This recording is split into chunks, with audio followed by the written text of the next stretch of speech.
Assalamualaikum warahmatullahi wabarakatuh. Kami dari kelompok 1 kelas B HCI ingin mempresentasikan hasil kerja kelompok rancangan fungsionalitas. Next. Anggota kelompok kami terdiri dari Muhammad Syawal dengan unjung NPM 08, Aisyah unjung NPM 2, Hafiz Armil saya sendiri unjung NPM 3, dan Zikral Alfi Syahrin unjung NPM 77. Next. Terdapat beberapa poin latar belakang. Poin pertama, pembangunan sosial sebagai pendekatan pembangunan yang bertujuan meningkatkan kualitas kehidupan manusia secara paripurna. Lalu, terdapat banyak bangunan semacamnya yang pembangunan terhenti disebabkan masalah dana yang tidak mencukupi. Hal ini karena dibutuhkan dana yang tidak sedikit agar pembangunan berjalan dan sesuai dengan yang diperkirakan. Poin ketiga, masyarakat ingin membantu, tetapi tidak bisa karena beberapa hal seperti jauh dari lokasi ataupun tidak memiliki waktu. Dan poin terakhir, berdasarkan masalah tersebut, solusi yang dapat mempermudahkan kedua pihak, yakni pihak donatur dan pihak pengelola, adalah dengan aplikasi untuk melakukan donasi online terhadap infrastruktur. Next. Terdapat 5 model metodologi. Pertama, affinity diagram, kedua, visioning, ketiga, UX flowchart, 4, use case, dan terakhir, 5, prototype. Lalu ada daftar isi. Terdapat affinity diagram, CEC, vision, storyboard, VPC, BMC, use case, UX flowchart, prototype, dan high fidelity prototype. Pertama, ini terdapat affinity diagram. Terdapat Terdapat 6 kategori, yaitu pertama identitas, seperti nama, kuliah di mana, segala dan lain-lainnya. Lalu ada masalah, suasana, solusi, informasi, dan jenis sumbangan. Next. Lalu terdapat affinity diagram level 2. Dari satu kategori tersebut dibagi lagi menjadi beberapa kategori, seperti contohnya identitas. Terdapat nama, status, angkatan. Untuk masalah terdapat pendonasi, pengelola bangunan, dan aktivitas. Untuk suasana tempat terdapat 3 kategori, yaitu lokasi, kondisi tempat, responsi, dan terakhir solusi. Terdapat 4 poin.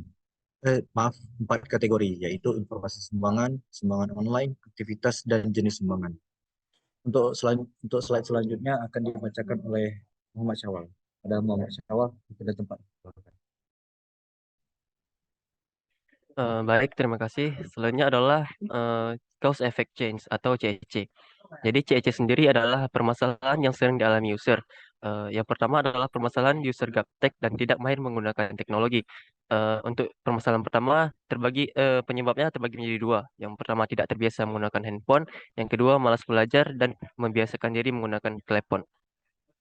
Permasalahan kedua adalah tidak ada waktu untuk memberikan sumbangan secara langsung. Penyebabnya karena sibuk kegiatan sehari-hari dibagi menjadi dua, kuliah dan kerja. Penyebab kedua adalah lokasi penggalangan dana jauh dari lokasi donatur.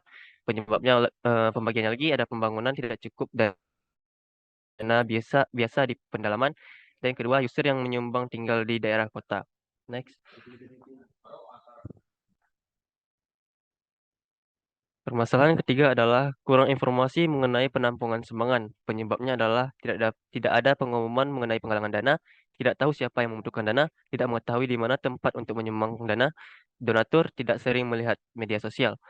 Penyebab permasalahan keempat adalah tidak terlalu yakin sumbangan dapat tersalur dengan baik. Penyebabnya adalah tidak ada tempat yang terpercaya dan banyak berita pengumpulan dana hoax. Permasalahan kelima adalah user sering lupa melakukan donasi. Penyebabnya adalah sibuk dengan kegiatan sehari-hari dan banyak hal yang lebih menjadi prioritas.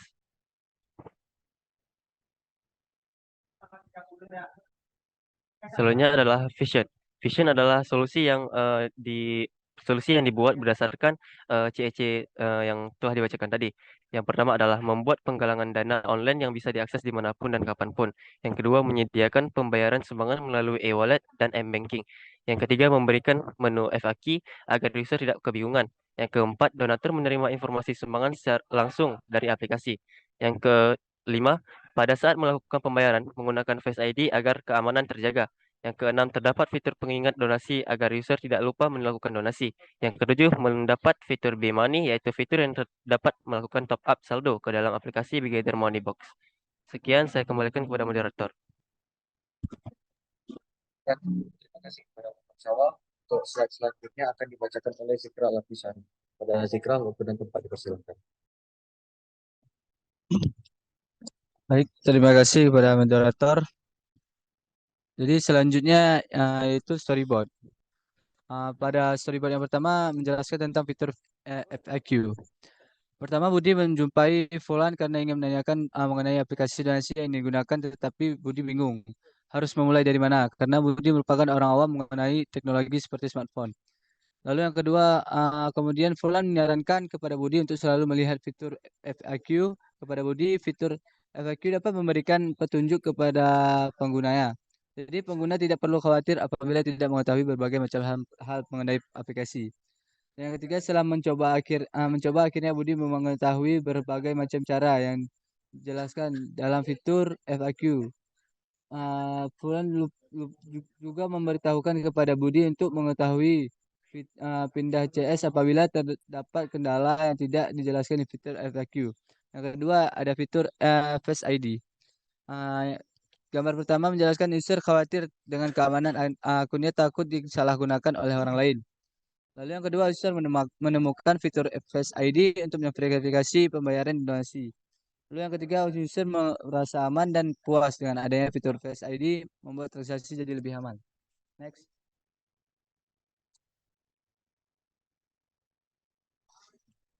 Jadi di fitur ketiga itu ada pembayaran e-wallet.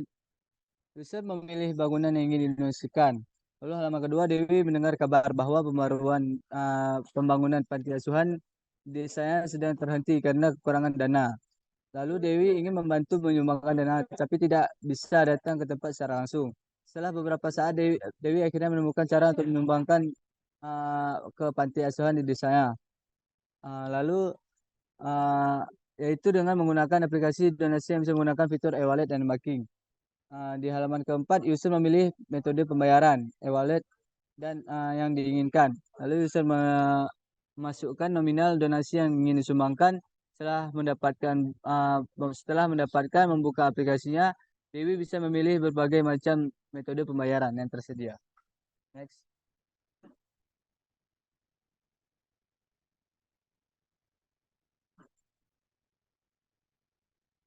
Fitur yang keempat yaitu pengingat donasi. User sering melakukan donasi karena sibuk. Lalu user menemukan fitur pengingat donasi untuk mengingatkan jadwal user untuk berdonasi. Lalu gambar ketiga, dengan menggunakan fitur pengingat donasi, user akan ingat kapan akan melakukan donasi. Yang terakhir yaitu B-Money. Fitur B-Money yaitu yang di gambar pertama, user merasa ribet ingin menyumbangkan, tapi harus melalui banking atau e-wallet. User menggunakan fitur B-Money pada aplikasi untuk memudahkan user berdonasi. Gambar yang terakhir, dengan menggunakan B-Money, user lebih mudah melakukan donasi. Sekian dari saya. Assalamualaikum warahmatullahi wabarakatuh. Baik, terima kasih kepada Zikral. Untuk slide selanjutnya akan dibacakan oleh Nur Aisyah. Kepada Nur Aisyah, untuk dan tempat dipersilakan.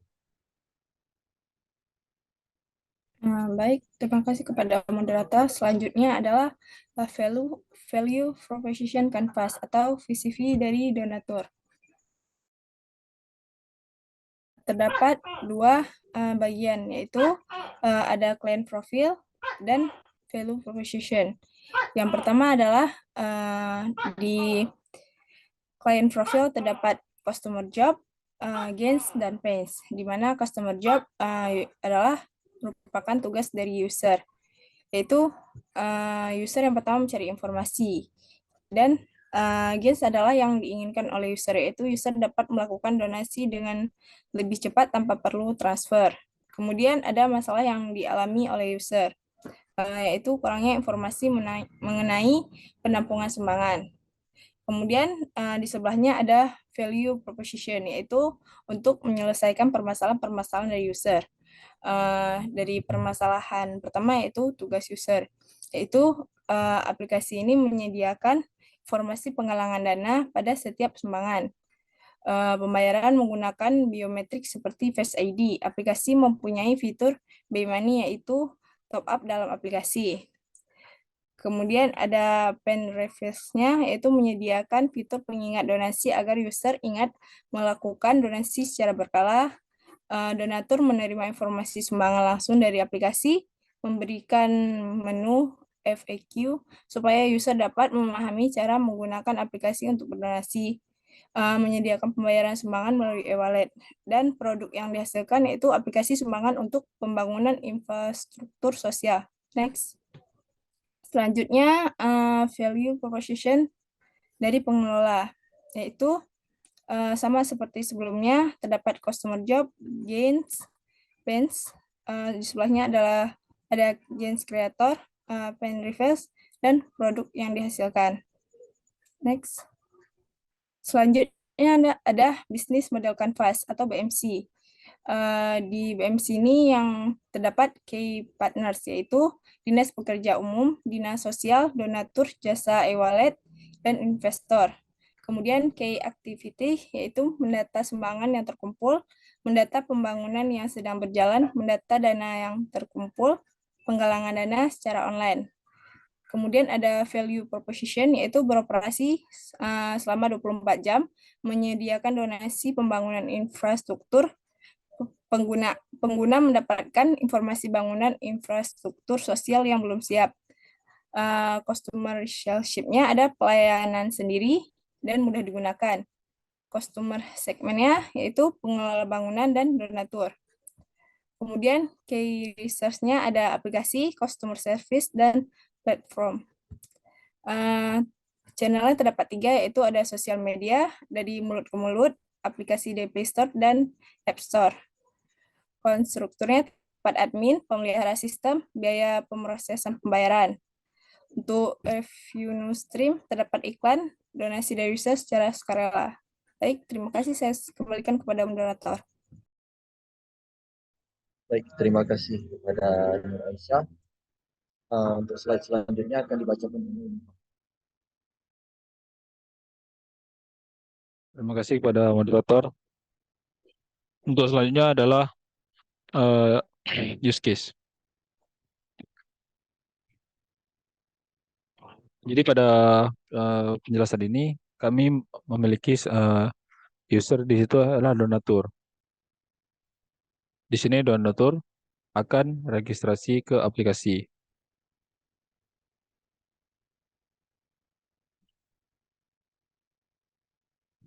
Setelah itu user juga dapat login jika sudah memiliki akun. Setelah login, maka user akan dibawa ke halaman beranda ataupun halaman home. Pada halaman home ini terdapat beberapa informasi seperti list-list ataupun beberapa bangunan yang memerlukan donasi. Di list-list tersebut, user dapat menekan salah satu ataupun bangunan-bangunan yang ingin didonasikan oleh user tersebut ataupun donatur. Maka setelah user menekan salah satu bangunan yang dipilih, user dapat melihat halaman deskripsi bangunan tersebut. Seperti pada halaman ini, user dapat melihat seperti nama bangunan ataupun pembangunan tersebut, di mana alamatnya, siapakah pengelola ataupun penggalang dana untuk bangunan tersebut, dan user akhir sekali dapat melihat progres pembangunan serta dapat melakukan donasi pada pembangunan tersebut. Apabila user menekan donasi, maka akan dibawa ke halaman pilihan pembayaran. Setelah user melakukan pembayaran, maka akan keluar notifikasi, yaitu donasi berhasil dilakukan jika pembayaran tersebut berhasil.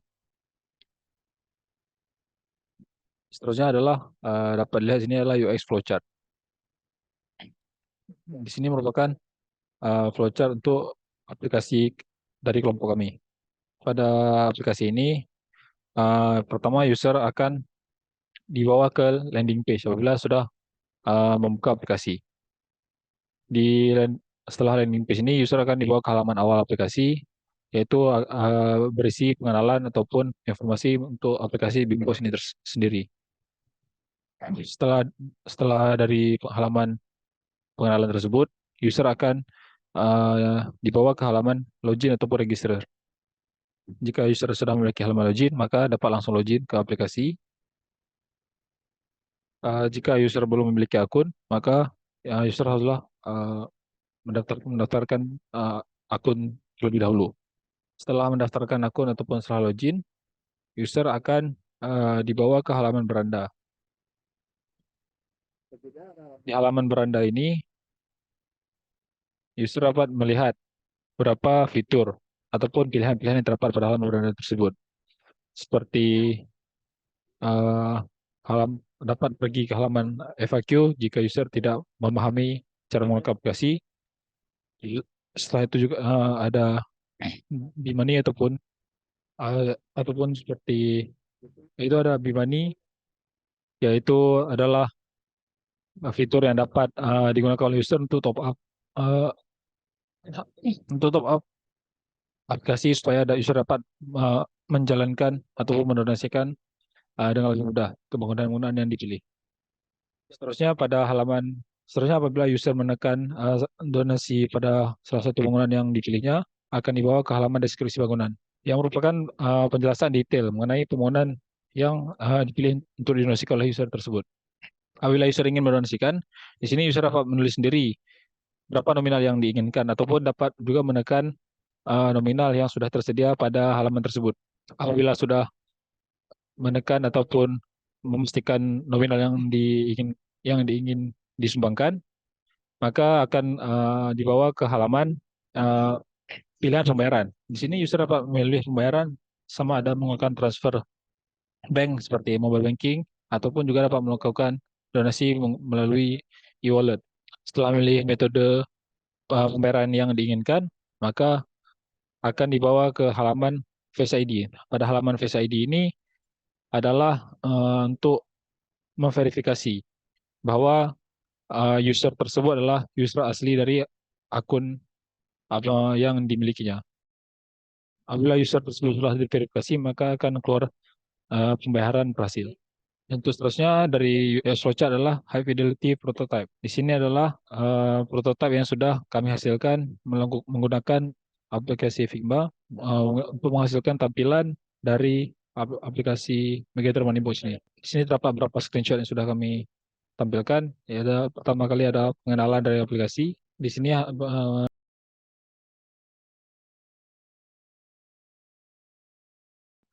masuk ke akun masing-masing. Setelah ada login akan dibawa ke halaman beranda. Pada halaman beranda ini user akan memilih bangunan mana dan bangunan jenis apa yang akan didonasikan.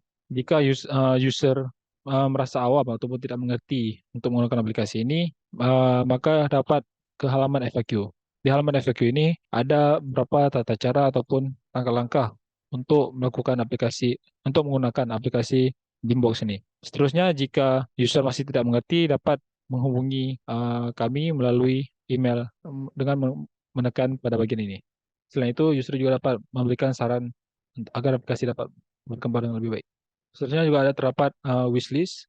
Halaman wishlist, halaman ini merupakan halaman yang dimana user memilih ataupun user berencana untuk mendonasikannya tapi belum mendonasikan. Jadi apabila user menekan tanda ini pada halaman deskripsi bangunan, maka akan dibawa ataupun otomatis ditambahkan ke halaman wishlist tersebut. Seterusnya ada halaman pengaturan akun, yaitu pada halaman ini user dapat mengatur akun masing-masing seperti melihat total pengeluaran yang sudah dikeluarkan untuk mendonasikan, dapat menggunakan pengingat donasi, serta dapat keluar dari aplikasi tersebut jika ingin menggunakan akun lain lagi. Pada halaman seterusnya ada deskripsi bangunan. Nah, di sini dapat dilihat ada gambar pembangunan ataupun gambar akhir dari pembangunan. Seterusnya ada nama pembangunannya, alamatnya, donasi yang sudah kumpul dari totalnya, progres pembangunan, serta penggalang dana siapa, dan ada gambar progres pembangunan, serta untuk menekan donasi. Selanjutnya juga ada halaman nominal. Pada halaman ini user akan memilih nominal yang akan didonasikan. Dan seterusnya ada metode pembayaran. User akan memilih salah satu metode pembayaran yang akan digunakan. Dan akhir sekali setelah melakukan pembayaran akan ada verifikasi Face ID. Supaya dapat divalidkan, yaitu user akan menggunakan, supaya dapat diverifikasi bahwa user yang akan mendonasikan adalah user yang sebenarnya. Sekian dari presentasi saya. Saya kepada moderator. Terima kasih kepada Kepala Zari, terima kasih juga seluruh pihak. Maaf apabila ada salah kata. Akhiri, Assalamualaikum warahmatullahi wabarakatuh.